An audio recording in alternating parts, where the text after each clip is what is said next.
BJP ಪ್ರತಿಭಟನೆಗೆ ಸುರೇಶ್ ಅವರ ಪ್ರತಿಕ್ರಿಯೆ ಇದಾಗಿದ್ರೆ ಇನ್ನು ಪ್ರತ್ಯೇಕ ಕಿಚ್ಚು ಹಚ್ಚಿದ ಡಿಕೆ ಸುರೇಶ್ ಯೂ ಟರ್ನ್ ಹೊಡೆದ್ರ ಬಿಜೆಪಿ ನಾಯಕರ ಕಡೆ ಬೊಟ್ಟು ಮಾಡಿದ್ದಾರೆ ಸುರೇಶ್. ಹಾಗಾದ್ರೆ ಪ್ರತ್ಯೇಕ ಕಿಚ್ಚು ಹಚ್ಚಿದ ಡಿಕೆ ಸುರೇಶ್ ಯೂ ಟರ್ನ್ ಹೊಡೆದ್ರ ಬಿಜೆಪಿಯವರು ಹೇಳಿಕೆ ತಿರುಚಿದ್ದಾರೆ ಅಂತ ಸಂಸದ ಡಿಕೆ ಸುರೇಶ್ ಅವರು ಹೇಳ್ತಾ ಇದ್ದಾರೆ. ಬಿಜೆಪಿ ನಾಯಕರ ಕಡೆ ಬೊಟ್ಟು ಮಾಡಿದ ಸುರೇಶ್, ನಾನು ದೇಶ ವಿಭಜನೆ ಆಗಬೇಕು ಅಂತ ಎಲ್ಲೂ ಹೇಳಿಲ್ಲ, ಬಿಜೆಪಿಯವರು ಬೇರೆ ರಾಜಕೀಯ ಮಾಡೋದಕ್ಕೆ ಹೊರಟಿದ್ದಾರೆ, ನನ್ನ ಹೇಳಿಕೆ ಸ್ಪಷ್ಟವಾಗಿದೆ, ಬಿಜೆಪಿಯವರು ತಿರ್ಚಿದ್ದಾರೆ ಅಂತ ಹೇಳ್ತಾರೆ. ಹಾಗಾದ್ರೆ ಮೊನ್ನೆ ಬಜೆಟ್ ದಿನ ಡಿಕೆ ಸುರೇಶ್ ಅವರು ಹೇಳಿದ್ದೆ, ಇವತ್ತು ಏನ್ ಹೇಳ್ತಾ ಇದ್ದಾರೆ? ಎರಡೂ ಹೇಳಿಕೆಯನ್ನು ಒಮ್ಮೆ ನೋಡಿ. ನಮ್ಮ ಪಾಲೇನು ಸಿಗಬೇಕಾಗಿದೆ ಅಭಿವೃದ್ಧಿಯ ಹಣ, ಇವತ್ತು ಅಭಿವೃದ್ಧಿಯ ಹಣ ಉತ್ತರ ಭಾರತದ ಕಡೆ ಎತ್ಕೊಂಡೋಗಿ ಹಂಚ್ತಾ ಇರ್ತಕ್ಕಂಥದ್ದು ಕಾಣ್ತಾ ಇದ್ದೇವೆ. ನಮಗೆ ಎಲ್ಲ ವಿಚಾರಗಳಲ್ಲೂ ಕೂಡ ಅನ್ಯಾಯ ಆಗ್ತಾ ಇದೆ. ನಮ್ಮ ಹಣಕಾಸು ಪರಿಸ್ಥಿತಿ, ನಮ್ಮಿಂದ ಸುಮಾರು 4 ಲಕ್ಷಕ್ಕೂ ಹೆಚ್ಚಿಗೂ ಕೋಟಿ ತೆರಿಗೆಯನ್ನ ವಿವಿಧ ರೂಪದಲ್ಲಿ ಪಡಿತಾ ಇದ್ದಾರೆ. ನಮ್ಗೆ ಕೊಡ್ತಾ ಇರೋದೆಷ್ಟು? ಇದನ್ನ ಪ್ರಶ್ನೆ ಮಾಡಬೇಕಾಗ್ತದೆ. ಇದು ಸರಿ ಹೋಗ್ಲಿಲ್ಲ ಅಂತ ಅಂದ್ರೆ ಈಗಾಗಲೇ 16th ಫೈನಾನ್ಸ್ ಕಮಿಷನ್ ಕೂಡ ಪ್ರಾರಂಭ ಆಗೋದ್ರಿಂದ ಅದರಲ್ಲಿ ಸರಿಪಡಿಸಲಿಲ್ಲ ಅಂತ ಅಂದ್ರೆ ಖಂಡಿತ ದಕ್ಷಿಣ ಭಾರತದವರೆಲ್ಲರೂ ಕೂಡ ಒಂದು ಕೂಗನ್ನ ಎತ್ತಬೇಕಾದ, ಧ್ವನಿಯನ್ನ ಏರಿಸಬೇಕಾದಂತದ್ದು ಅನಿವಾರ್ಯ ಆಗ್ತದೆ. ನಾವು ಅದನ್ನ ಮುಂದಿನ ದಿನಗಳಲ್ಲಿ ಖಂಡಿಸಲಿಲ್ಲ ಅಂತ ಹೇಳಿದ್ರೆ ಪ್ರತ್ಯೇಕ ರಾಷ್ಟ್ರಕ್ಕೂ ಕೂಡ ನಾವು ಬೇಡಿಕೆಯನ್ನ ಇಡಬೇಕಾದಂತ ಅನಿವಾರ್ಯ ಪರಿಸ್ಥಿತಿಯನ್ನ ಹಿಂದಿ ಪ್ರದೇಶದವರು ನಮ್ಮ ಮೇಲೆ ಹೇರ್ತಾ ಇದ್ದಾರೆ ಅಂತ ಹೇಳಿ ನಾನು ಭಾವಿಸ್ತಾ. ನಾನೆಲ್ಲೂ ಹೇಳಲೇ ಇಲ್ಲ ಈ ದೇಶ ವಿಭಜನೆ ಆಗಬೇಕು ಅಂತ ಎಲ್ಲೂ ಹೇಳಲೇ ಇಲ್ಲ. ಅವರು ವಿಭಜನೆಯ ವಸ್ತುನಲ್ಲ ಹೋಗ್ತಾ ಇದ್ದಾರೆ, ಅವರು ಬೇರೆ ರಾಜಕಾರಣ ಮಾಡ್ಲಿಕ್ಕೋಸ್ಕರ ಮಾಡ್ತಾ ಇದ್ದಾರೆ. ನೀವು ಅವ್ರನ್ನೇ ಕೇಳಬೇಕು, ನೀವು ತೋರಿಸ್ತಾ ಇರೋರು ಹೇಳ್ಬೇಕು, ತೋರಿಸ್ತಾ ಇರೋರು ಹೇಳ್ಬೇಕು. ಮಾಧ್ಯಮದವರು ನನ್ನ ಹೇಳಿಕೆನ ಸ್ಪಷ್ಟವಾಗಿ ಏನ್ ತೋರಿಸ್ತಾ ಇದ್ದೀರಿ ಅದನ್ನ ನೀವು ಪುನರಾವರ್ತಿಯಾಗಿ ನೋಡಿ ಮಾತನಾಡಬೇಕು. ಮಾಧ್ಯಮದವ್ರ ತಪ್ಪೋ ಬಿಜೆಪಿಯವ್ರ ತಪ್ಪೋ ನನ್ನ ತಪ್ಪೋ ನನಗೆ ಗೊತ್ತಿಲ್ಲ. ನನ್ನ ಹೇಳಿಕೆಗಳು ಬಹಳ ಸ್ಪಷ್ಟವಾಗಿದೆ. ನನ್ನ ಹೇಳಿಕೆಯನ್ನ ತಿರ್ಚುವಂತ ಕೆಲಸ ಭಾರತೀಯ ಜನತಾ ಪಕ್ಷದವ್ರು ಮಾಡ್ತಾ ಇದ್ದಾರೆ. ಸೊ ಹಾಗಾಗಿ ನನ್ನ ಅದಕ್ಕೆ ಉತ್ತರ ಕೊಡೋ ಅವಶ್ಯಕತೆ ಇಲ್ಲ. ಈ ಬಗ್ಗೆ ಮಾಹಿತಿಯನ್ನ ಕೊಡ್ತಾರೆ ನಮ್ಮ ಪ್ರತಿನಿಧಿ ರವಿ ಶಿವರಾಮ್. ಇದೀಗ ನಮ್ಮ ಜೊತೆ ನೇರ ಸಂಪರ್ಕದಲ್ಲಿದ್ದಾರೆ. ರವಿ, ಡಿಕೆ ಸುರೇಶ್ ಅವರ ಹೇಳಿಕೆಯನ್ನ ಖಂಡಿಸಿ ಇವತ್ತು ಬಿಜೆಪಿ ಕಾರ್ಯಕರ್ತರು ನಡೆಸಿದಂತಹ ಹೋರಾಟ, ಬೀದಿಗಿಳಿದು ಪ್ರತಿಭಟನೆಯನ್ನ ಮಾಡಿದ್ರು, ಒಂದು ದೊಡ್ಡ ಹೈಡ್ರಾಮವೇ ನಡೀತು. ಈಗ ಸದ್ಯ ಪರಿಸ್ಥಿತಿ ಹೇಗಿದೆ? ಒಂದು, ಮತ್ತೊಂದು ಆ ವಿವಾದದ ಹೇಳಿಕೆ, ಅದಕ್ಕೆ ವ್ಯಕ್ತವಾದಂತಹ ಟೀಕೆ, ಖಂಡನೆ, ಅದರ ಬೆನ್ನಲ್ಲೇ ಯೂ ಟರ್ನ್ ಹೊಡಿತಾ ಇದ್ದಾರಾ ಸುರೇಶ್ ಅವರು?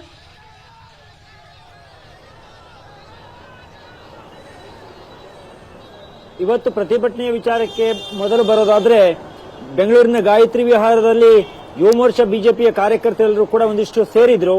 ಒಂದು 3 ತಂಡಗಳಾಗಿ ಅಲ್ಲಲ್ಲಿ ಹೋಗಿ ಪ್ರತಿಭಟನೆಯನ್ನ ಮಾಡೋದಕ್ಕೆ ನಿರ್ಧಾರವನ್ನ ಮಾಡಿದ್ರು. ಧೀರಜ್ ಮುನಿರಾಜುಗೌಡ ಅವರು ಯುವ ಮೋರ್ಚಾ ಬಿಜೆಪಿಯ ಅಧ್ಯಕ್ಷರಾಗಿದ್ದಾರೆ. ಅವರು ಇವತ್ತು ಗೈರಾಗಿದ್ರು. ಆದ್ರೆ ಬಂದಂತ 100 ಕಾರ್ಯಕರ್ತರು ಆರಂಭದಲ್ಲಿ ಗಾಯತ್ರಿ ವಿಹಾರದಿಂದ ನೇರವಾಗಿ ಡಿಕೆ ಸುರೇಶ್ ಅವರ ನಿವಾಸಕ್ಕೆ ಮುತ್ತಿಗೆ ಹಾಕುವಂತ ಪ್ಲಾನ್ ಅನ್ನ ಮಾಡಿದ್ರು. ಆದ್ರೆ ಪೊಲೀಸರಿಗೆ ಈ ಬಗ್ಗೆ ಮಾಹಿತಿ ಗೊತ್ತಾಯಿತು. ಹಾಗಾಗಿ ಗಾಯತ್ರಿ ವಿಹಾರದಲ್ಲಿ ಅವರನ್ನು ತಡೆಯುವಂತ ಪ್ರಯತ್ನ ಮಾಡಿದ್ರು. ಕೆಲವೊಂದಿಷ್ಟು ಯುವ ಮೋರ್ಚಾ ಕಾರ್ಯಕರ್ತರನ್ನ ಆರಂಭದಲ್ಲಿ ಹೊರಗಡೆ ಹೋಗದಂತೆ ತಡೆದು ಪೊಲೀಸ್ ವ್ಯಾನ್ ಅನ್ನು ಹತ್ತಿಸಿದ್ರು. ನಂತರದಲ್ಲಿ ಬಸ್ ಅನ್ನು ತಂದು ಅವರನ್ನ ಈಗ ಚಾಮರಾಜಪೇಟೆಯ ಬಳಿ ತೆಗೆದುಕೊಂಡು ಹೋಗಿದ್ದಾರೆ. ಅಂದ್ರೆ ಆರಂಭದಲ್ಲಿ ಯುವ ಮೋರ್ಚಾ ಕಾರ್ಯಕರ್ತರು ಮನೆಗೆ ಮುತ್ತಿಗೆ ಹಾಕುವಂತ ಪ್ರಯತ್ನ ಮಾಡಿದ್ರು. ಈ ಸಂದರ್ಭದಲ್ಲಿ ಒಂದಿಷ್ಟು ಮ್ಯಾನ್ ಹ್ಯಾಂಡ್ಲಿಂಗ್ ಕೂಡ ಆಯಿತು, ಪೊಲೀಸರವರನ್ನು ಎಳೆದಾಡಿದ್ರು ಎನ್ನುವಂತ ಆಕ್ರೋಶ ಹೆಚ್ಚಾಗಿ ಗಾಯತ್ರಿ ವಿಹಾರದಲ್ಲಿ ಮತ್ತೆ ಪ್ರತಿಭಟನೆ ಮಾಡೋದಕ್ಕೆ ಕೆಲವೊಂದಿಷ್ಟು ಜನ ಬಂದಿದ್ರು. ಅದು ಬಿಟಿಎಂನ ಅನಿಲ್ ಶೆಟ್ಟಿ ಇರಬಹುದು, ಹಾಗೆಯೇ ಪ್ರಶಾಂತ್ ಇರಬಹುದು, ಸೇರಿದಂತೆ ಕೆಲವು ಯುವ ಮೋರ್ಚಾ ಜವಾಬ್ದಾರಿ ಹೊತ್ತಂತವರು ಪೊಲೀಸರು ಅವರ ನಡುವೆ ಸಾಕಷ್ಟು ವಾಗ್ವಾದ ಆಯಿತು. ಡಿಕೆ ಸುರೇಶ್ ಅವರು ನೀಡಿರುವಂತಹ ಹೇಳಿಕೆ, ಅದು ಅನುದಾನವನ್ನ ಕೊಡದಂತ ಸಂದರ್ಭದಲ್ಲಿ ನಾವು ಬೇರೆ ದೇಶವನ್ನ ಕೇಳಬೇಕಾಗತ್ತೆ, ದಕ್ಷಿಣ ಭಾರತವನ್ನ ಪ್ರತ್ಯೇಕವಾಗಿ ಕೇಳಬೇಕಾಗತ್ತೆ ಹೇಳುವಂತ ಸ್ಟೇಟ್ಮೆಂಟ್ ಏನ್ ಮಾಡಿದ್ರು. ಈ ವಿಚಾರಕ್ಕೆ ಸಂಬಂಧಪಟ್ಟಂತೆ ಬಿಜೆಪಿಯ ಒಂದು ಹಿರಿಯ ನಾಯಕರಿರಬಹುದು ಮತ್ತು ಯುವ ಮೋರ್ಚಾ ತಂಡ ಇವತ್ತು ಪ್ರತಿಭಟನೆಯನ್ನ ಒಂದು ಆಕ್ರೋಶವನ್ನು ಅವರು ಹಾಕ್ತು. ಇನ್ನು ತಾವು ಕೇಳ್ತಾ ಇದ್ರು ಡಿಕೆ ಸುರೇಶ್ ಅವರು ಒಂದು ತನ್ನ ಹೇಳಿಕೆಯನ್ನ ಬದಲಾವಣೆ ಮಾಡ್ಕೊಂಡ್ರ, ಯೂಟರ್ನ್ ಮಾಡಿದ್ರ ಅಂತ. ಮೊನ್ನೆ ರಾಜ್ಯಸಭೆಯಲ್ಲಿ ಮಲ್ಲಿಕಾರ್ಜುನ್ ಖರ್ಗೆ ಅವರು ವೀಣಾ ಮಾತನಾಡ್ತಾ ಇದ್ರು. ಈ ರೀತಿಯ ಹೇಳಿಕೆಯನ್ನ ಅವರು ಡಿ.ಕೆ. ಸುರೇಶ್ ಅವರ ಹೆಸರನ್ನು ಹೇಳಿದೇನೆ ಈ ರೀತಿ ಹೇಳಿಕೆಯನ್ನು ಯಾರೇ ಕೊಟ್ಟರು, ಯಾವುದೇ ಪಕ್ಷರು ಕೊಟ್ಟರು ಕೂಡ ನಾವು ಸಹಿಸಿಕೊಳ್ಳಲ್ಲ ಮತ್ತು ಇದನ್ನ ಸಮರ್ಥನೆಯನ್ನು ಕೂಡ ಮಾಡಿಕೊಳ್ಳಲ್ಲ ಹೇಳುವಂತ ಆ ಹೇಳಿಕೆಯನ್ನು ರಾಜ್ಯಸಭೆಯಲ್ಲಿ ಎಐಸಿಸಿ ಅಧ್ಯಕ್ಷರಾಗಿರುವಂತಹ ಮಲ್ಲಿಕಾರ್ಜುನ್ ಖರ್ಗೆ ಅವರು ಕೊಟ್ಟಿದ್ರು. ಸಹಜವಾಗಿ ಡಿ.ಕೆ. ಸುರೇಶ್ ಅವರು ಕೊಟ್ಟಂತ ಸ್ಟೇಟ್ಮೆಂಟ್ ಇಂದ ರಾಜ್ಯ ಕಾಂಗ್ರೆಸ್ ಕೂಡ ಅಂತರವನ್ನ ಕಾಯ್ದುಕೊಂಡಿತ್ತು. ಆ ವಿಚಾರವಾಗಿ ಅದು ವೈಯಕ್ತಿಕ ಹೇಳಿಕೆ ಅನ್ನುವಷ್ಟರ ಮಟ್ಟಿಗೆ ಪಾರ್ಟಿ ವಲಯದಲ್ಲಿ ಚರ್ಚೆ ಆಗಿದ್ವು.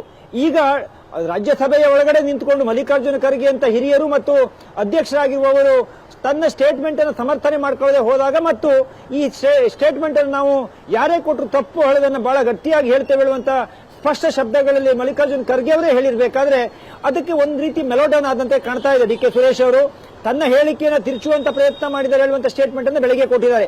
ನಾನು ಹೇಳಿದ್ ಸರಿಯೋ, ಮಾಧ್ಯಮದವರು ತೋರಿಸ್ತಾ ಇರೋದು ಸರಿಯೋ ಅಥವಾ ಬಿಜೆಪಿ ಆರೋಪ ಸರಿಯೋ ಹೇಳೋದನ್ನ ನೀವೇ ತೀರ್ಮಾನ ಮಾಡಿ ಹೇಳುವಂತ ಮಾತುಗಳನ್ನು ಹೇಳುವುದರ ಮೂಲಕ ಒಂದು ಹಂತದಲ್ಲಿ ಹೌದು ನಾನು ಹೇಳಿದ್ದು ಸರಿ ಇದೆ ಮತ್ತು ತನ್ನ ಹೇಳಿಕೆಯನ್ನು ಬಿಜೆಪಿ ತಿರುಚುತ್ತಿದ್ದಾರೆ ಹೇಳುವಂತ ಮಾತುಗಳನ್ನು ಹೇಳ್ತಾ ಇದ್ದಾರೆ. ಮತ್ತೊಂದು ಕಡೆ ಮಾಧ್ಯಮದಲ್ಲಿ ಬರ್ತಾ ಇರೋದು ಸರಿ ಹೇಳೋದನ್ನು ನೋಡಿ ಹೇಳುವಂತ ಮಾತುಗಳನ್ನು ಹೇಳ್ತಾ ಇದ್ದಾರೆ. ಸಹಜವಾಗಿ ಒಂದು ಚುನಾವಣೆಯ ಸಂದರ್ಭದಲ್ಲಿ ಕೊಡ್ತಾ ಇರುವಂತಹ ಸ್ಟೇಟ್ಮೆಂಟ್ ಇರಬಹುದು, ಅದು ಗ್ಯಾರಂಟಿ ವಿಚಾರಕ್ಕೆ ಸಂಬಂಧಪಟ್ಟಂತೆ ಬಾಲಕೃಷ್ಣ ಅವರು ಕೊಟ್ಟಂತ ಹೇಳಿಕೆ ಇರಬಹುದು, ಅದೇ ರೀತಿ ಡಿ.ಕೆ. ಸುರೇಶ್ ಅವರು ಅನುದಾನದ ತಾರತಮ್ಯದ ಬಗ್ಗೆ ಭಾರತ ವಿಭಜನೆಯ ಮಾತುಗಳನ್ನು ಆಡಿದ್ದಿರಬಹುದು. ಇದೆಲ್ಲವೂ ಕೂಡ ಪಾರ್ಟಿಯಲ್ಲಿ ಸಮರ್ಥನೀಯವಾದ ಏನು ವಿವರಣೆಗಳಲ್ಲ. ಇದನ್ನ ಪಾರ್ಟಿ ಕೂಡ ಸಮರ್ಥನೆ ಮಾಡಿಕೊಳ್ಳುವಂತ ನಿಟ್ಟಿನಲ್ಲಿ ಇಲ್ಲ. ಯಾಕೆಂದ್ರೆ ಲೋಕಸಭಾ ಚುನಾವಣೆ ಬರ್ತಾ ಇದೆ, ಒಂದು ಕಡೆ ನೀವು ಗ್ಯಾರಂಟಿ ಕೊಡದೇ ಇದ್ರೆ ಓಟ್ ಹಾಕಲ್ಲ ಹೇಳುವಂತ ಮಾತುಗಳನ್ನ ಬಾಲಕೃಷ್ಣ ಹೇಳ್ತಾ ಹೋದಾಗ, ಮತ್ತೊಂದು ಕಡೆ ಡಿ.ಕೆ. ಸುರೇಶ್ ಈ ರೀತಿಯ ಅನುದಾನ ತಾರತಮ್ಯದ ಬಗ್ಗೆ ಆಕ್ರೋಶವನ್ನು ವ್ಯಕ್ತಪಡಿಸುವ ಸಂದರ್ಭದಲ್ಲಿ ಆ ದೇಶ ವಿಭಜನೆ ಮಾತುಗಳನ್ನು ಆಡುವುದೆಲ್ಲವೂ ಕೂಡ ಇದು ಪಾರ್ಟಿಯ ನಿಲುವಿಗಿರಬಹುದು ಅಥವಾ ಕಾರ್ಯಕರ್ತರಿಗಿರಬಹುದು ಮತ್ತು ವೋಟರ್ಸ್ಗಳ ಮೇಲೆ ದೊಡ್ಡ ಪರಿಣಾಮವನ್ನು ಬೀರುತ್ತೆ ಅನ್ನುವಂಥದ್ದು ಕಾಂಗ್ರೆಸ್ಗೆ ಸ್ಪಷ್ಟವಾಗಿ ಗೊತ್ತಿದೆ. ಆ ಕಾರಣಕ್ಕಾಗಿಯೇ ಮಲ್ಲಿಕಾರ್ಜುನ್ ಖರ್ಗೆ ಅವರು ನೇರವಾಗಿ ಹೇಳಿದ್ರು ಇದನ್ನು ನಾವು ಸಮರ್ಥನೆ ಮಾಡ್ಕೊಳ್ಳೋದಿಲ್ಲ ಅಂತ ಹೇಳಿ. ನಂತರ ರಾಜ್ಯ ಕಾಂಗ್ರೆಸ್ ಪಾರ್ಟಿಯು ಕೂಡ ಈ ಹೇಳಿಕೆಯನ್ನು ಎಲ್ಲಿಯೂ ಸಮರ್ಥನೆ ಮಾಡ್ಕೊಂಡಿಲ್ಲ.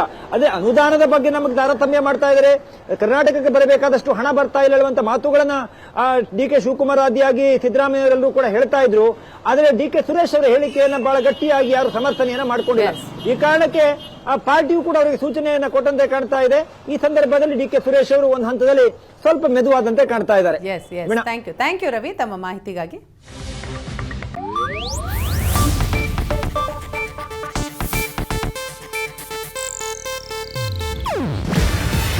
ಇದು ಏಷ್ಯಾನೆಟ್ ನ್ಯೂಸ್ ನೆಟ್ವರ್ಕ್ ಪ್ರಸ್ತುತಿ. ನೀವು ನೋಡ್ತಿದ್ದೀರಾ ಏಷ್ಯಾನೆಟ್ ಸುವರ್ಣ ನ್ಯೂಸ್.